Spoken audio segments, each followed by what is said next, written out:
بسم الله الرحمن الرحيم waxaan sii wadeynaa xalka imtixaankii xalkiisa aan wadnay oo ahaa maadada xisaabta ee sanad dugsiyeedka form 4ka fasalka looga qalin jabiyo waxaan maraynay su-aasha lixaad waxay leedahay 5 loo qeybiyo 3 lagu daray 7i maxay la eg tahay marka hoosaan ku xalinaynaa waxaan dhahaynaa su-aasha number 6 waxay leedahay 5 loo qeybiyey 3 lagu daray 7i maxay la eg tahay marka waxa muhiimka inaad ogaato waxa weeyaan i hadday hoos ku taalo waa inaad hoos ka wareejisaa hooseeye hadday kuu tahay waa inaad ka wareejiso oo hoos ay kuu noqoto raqam sax ah keliya inuu kuu joogo marka si aan taa u sameyno waxaan ku dhufanaynaa hooseeyaha naftirkiisaan ku dhufanaynaa oo bes calaamadda aan ka bedelna hadday minus tahayna plus haddii ay plus tahayna minus marka waxaan leenahay 3 laga jaray 7i loo qeybiyo 3 laga jaray 7i waadna ogtahay laba wax haddii la isku qeybiyo isku mid ah waxay ku noqonayaan maxaa la dhahaa hal marka hal unbaa ku dhufanay wixiina la siiyey annagoo ku dhufanay ka dhigan tahay tan haddaan sii xalino wuxuu noqonaa maxaa la dhahaa xalka koreeyaha 3 haddii 5 lagu dhufto waxay noqonaysaa 15 laga jaray 5 lagu dhuftay minus 7i waxay noqonaysaa 35i 3 lagu dhuftay 3 hooseeyaha waa 9 laga jaray 49 7i lagu dhuftay 7i waxay noqonaysaa 49 i square marka waxay ku noqonaysaa minus 1 marka minus 1 iyo minuskan haddii iyo minus 49 haddii la isku dhufto waxay noqonayaan waxa dhan waxay isla noqonayaan 58 marka aan sii simplify gareyno 15 laga jaray 35i loo qeybiyey 58 ayuu xalka ugu dambeeya kuusoo baxaya noqonaya kan haddii aan sii xalino hooseeya maadaama uu isku mid yahay laba qaybood baan u kala qaadaynaa 15 loo qeybiyo 58 iyo laga jaray 35i loo qeybiyey 58 marka xalka jawaabta ugu dambeysa oo noo soo baxaya kan ayuu noqonayaa aan fiirina marka imtixaankanaga maxaan haysanaa imtixaankii waa kana su-aasha waxay leedahay 15 b ama waxay noqon kartaa ama d b iyo d anaga waxay u kala duwan yihiin waa minuska iyo pluska marka anaga waxaan soo saarnay minus waaye d ayay jawaabta noqonaysaa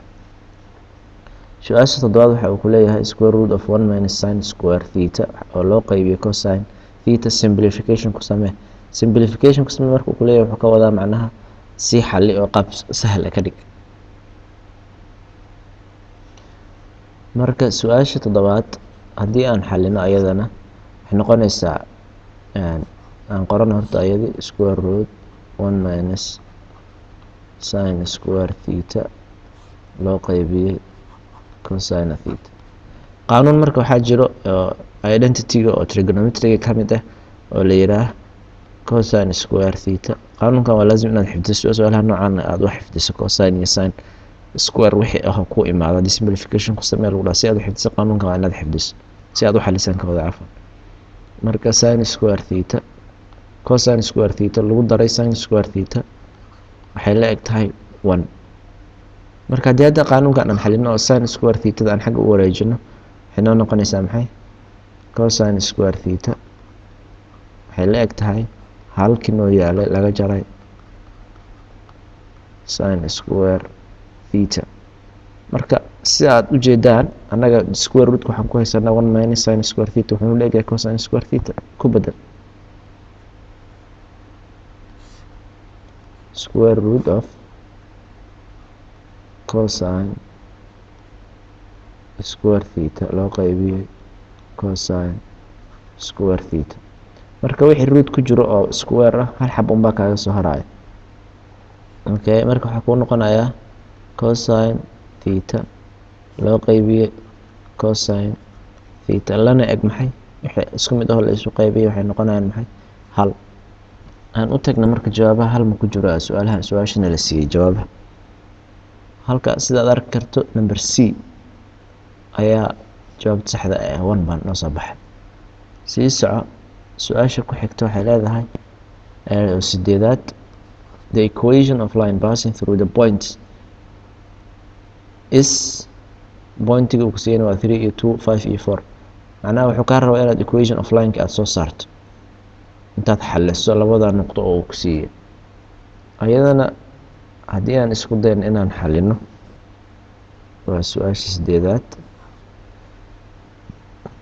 horta nuqaadka uuna siiyey waa 3 iyo 2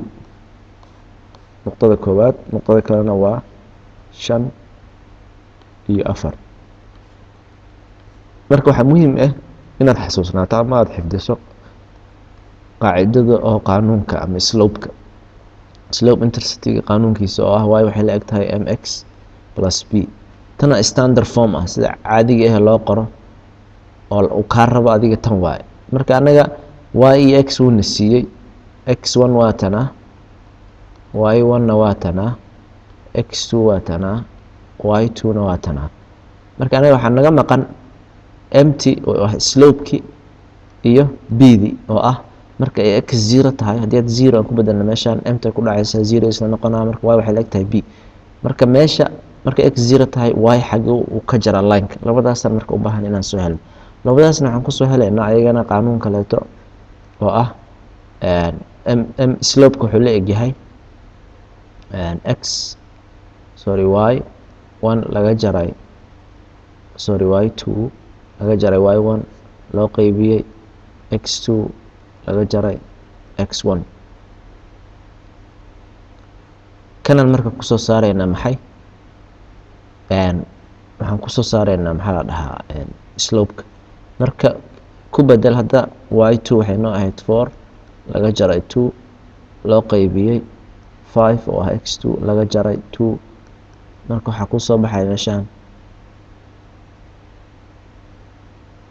raalli hada meeshaan 3 waaye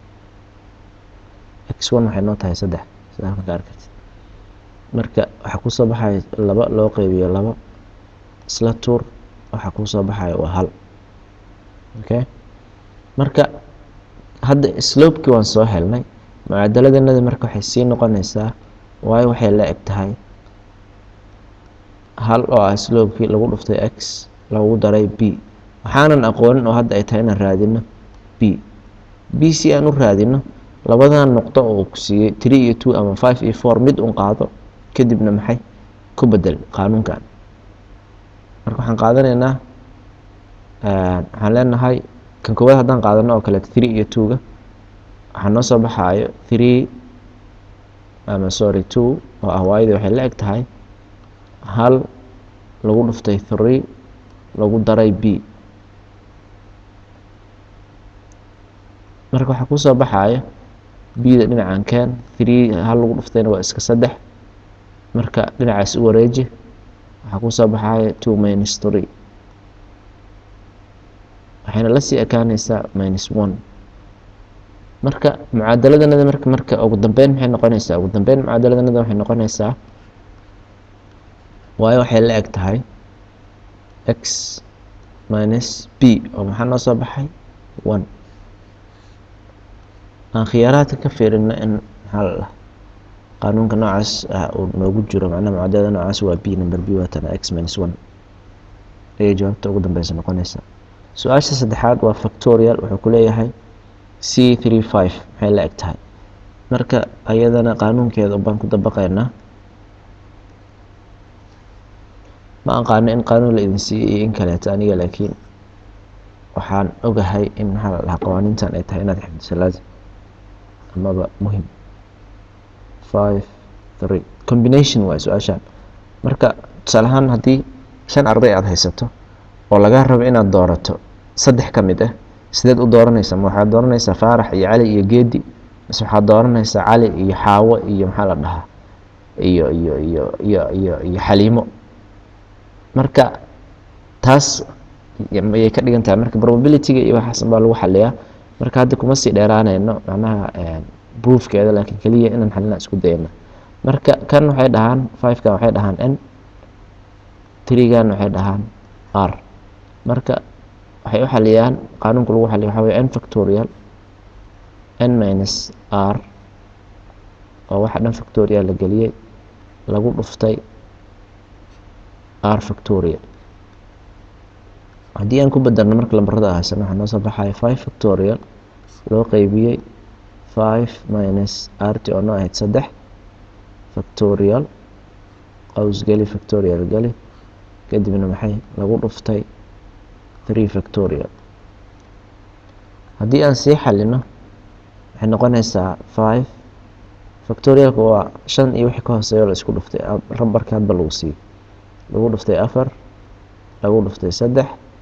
lagu dhuftay 2 lagu dhuftay 1 loo qaybiyey 3 haddii 5 laga jaro maxay noqonaysaa waa 2 factorial 2 factorialna waa 2 lagu dhuftay 1 3 factorialna maxay noqonaysaa lagu sii dhuftay 3 factorial 3 factorial maxay noqonaysaa waa 3 iyo wixii ka hooseeyo la isku dhuftay maxaa ka hooseeya 2 waxaa ka hooseeya 1 marka saddexdan iyo saddexdan ha isla haadaan hawada isla geli kadib waxaa ku soo haraayo 5 lagu dhuftay 4 loo qaybiyey 2 times 1 2 times 1 na maxay tahay waa iska 2 okay marka waxaa ku soo baxaya 20 loo qaybiyey 2 oo la sii eg maxay 10 imtixaankan fiirinayna jawaabta noocaas inay ku jirto waa tanaab number A. okay su-aasha tobnaad wuxuu ku leeyahay the median of the following set of data is wuxuu kaa rabaa medianka waxaa la yidhaahdaa lambarka dhexda bartanka ku jiro daatada lagu siiyey marka adiga ha ku qaldin mean amaba averageka marka waxa aad samaynaysa waxa weeyaan daatada ordering baa ku samaynaysaa marka horeeto waa inaad maxaa la siday u kala weyn tahay adu u iskugu xijiso labaan dhahaynaa deetana waxaa kusii xigo 10 baa ugu yar waxaa ku xigo 32 waxaa ku xigo 48 waxaa ku xigo 95 waxaa ku xigo 96 marka haddii hadda aan fiirino daatadaanayta waxbartankeeda waa kan waayo saddexan xaggay jirtaa saddexan xaggay jirtaa marka macquul ma aha oo ma samayn karno maxaa la dhahaa inaan maxaa la dhahaa lambar dhexda noo yaalla ma jira marka waxaan sameynaynaa labada lambar ee dhexda yaallo labada dhinac kala jiro yaa waxaan sameynaynaa waxaa la dhahaa ayagaasa waxaan u qaadanaynaa average kooda kadibna waxaan sameynaynaa waxaan ku xalinaynaa average koodaan qaadanaynaa ayagaan isku darayna laba u qaybinayna deetana wixii noo soo baxa wuxuu noqonaa maxay medianka naga marka waxaan leenahay 32 lagu daray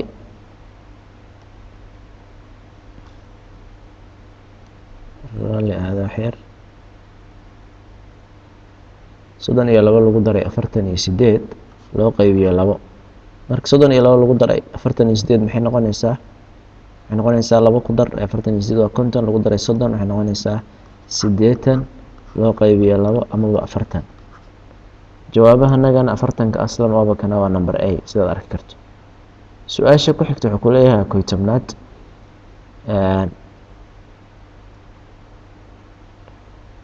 laba lagu daray 3 waa true and false statement true and false statement jadwal baa jiray la idin dhigay marka jadwalkaas dib u raacaysaan ama aad fiirinaysaan wixii aad fahmi weydaan ani xitaa ma hubo jawaabta runtii su-aashan iyo su-aal kaleeto oo soo socoto marka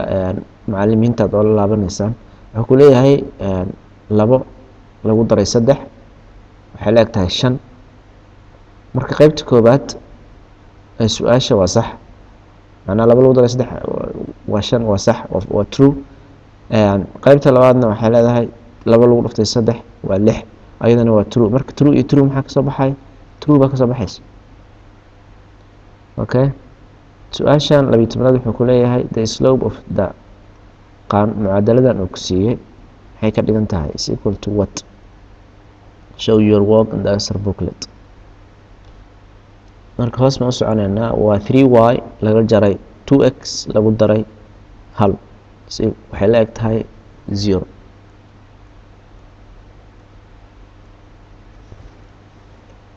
marka waxaan leenahay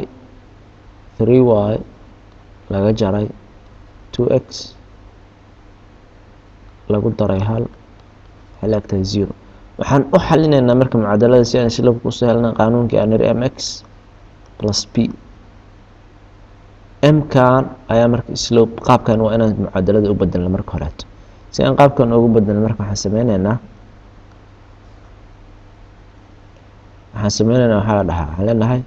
3y waxay la eg tahay 2x ta iyo 1 kaba dhinaca kale u wareeji waxay ku noqonayaan maxay 2x positive isku dara sameynaysa ahayd 1 kana isku bedela negative labadaba 3 u qaybi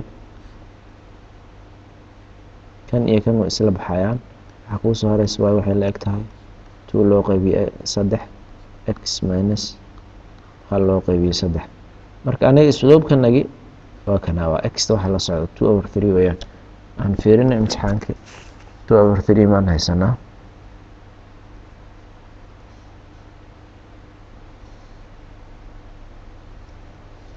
imtixaanka 2/3 inaan haysano iyo in kale yes waan haysanaa waa tan 2/3 waa numberka asla maxaa la dhahaa ay waay su-aashani wuxuu leeyahay waa integration su-aasha 13aad wuxuu leeyahay the integral of y waxay leegtahay 6x dx maxaa waay si aan tan u xalino ayadana aad bay u fududahay wana mawduucyada aan ugu jecelahay integrationka waa mawduucyada xisaabta aan ugu jecelahay wuxuu ku leeyahay integration calaamad integrationka soo qaadanaynaa 6x dx waxay la eg tahay 6x dx 6ka banaanka noogu sar horta waa number x dx aan dhahno marka waxaa muhiim ah inaad ogaato waxa weeyaan powerkaad fiirinaysaa oo x haddii ay 1 tahay hal baad ku daraysa haddii ay 2 tahay hal baad ku daraysa waxa alla wix powerka uu ku yahay baad waxa ku daraysa hal markaad hal ku darto powerka cusub uu ku noqonaa kadibna isla asaga lambarkaasi ayaad haddana u qaybinaysaa hal lagu daray hal baad leedahay marka maxaa noo soo baxaya waxaa noo soo baxaya 6 lagu dhuftay x square loo qaybiyey 2 kan iyo kan isla bixi waxaa kusoo baxaya maxay 3x square kor aanu socono 3x square ma haysanaa meeshan hey waan haysanaa waatana waa number b 3x square su-aasha 14aad wuxuu ku leeyahay the truth of the statement is 3 lagu daray 5 waa 10 this is false an 3 lagu dhuftay 5 waa 15 this is true marka jadwalka oo true iyo false markaan fiirino haddii false iyo true aan haysano maxay noqonaysaa runtii aan jawaabta dhabta ee su-aashaan ma haay laakiin false baan iska dhigilaa maadaama 3 lagu daray 5 aysan 10 ahayn qaybta dambena ay sax tahay waxaan false aan dhihi lahaa laakiin ani ma hubo jawaabta su-aashaan macallimiintana la laaban kartaan imtixaanka qaybta 3aad la soco xalkiisa su-aasha 15aad baan ka bilaabeynaa waad mahadsantihiin mutaabacada haddii aad runtii aad ka heshay xalkan saaxiibadaada la wadaag aad baana kuu salaameynaa